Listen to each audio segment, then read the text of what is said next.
रामचन्द्राय जनक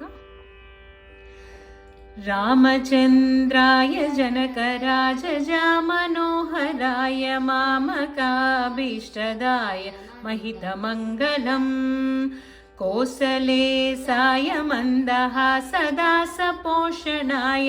वासवादिविनुता सद्वरदमङ्गलम् चारुकुङ्कुमोपेतचन्दनादिचर्चिताय हारकटकशोभिताय भूरिमङ्गलम् ललितरत्नकुण्डलाय तुलसीवनमालिकाय जलजसदृशदेहाय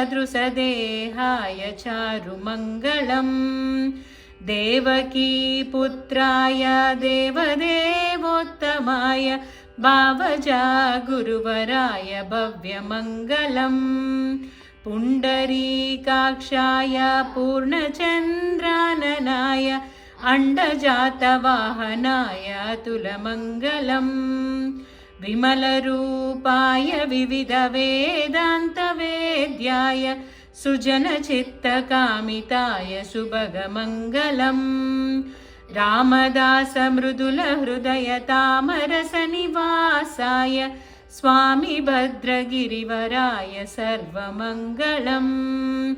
रामचन्द्राय जनकराजजामनोहराय मामकाभीष्टदाय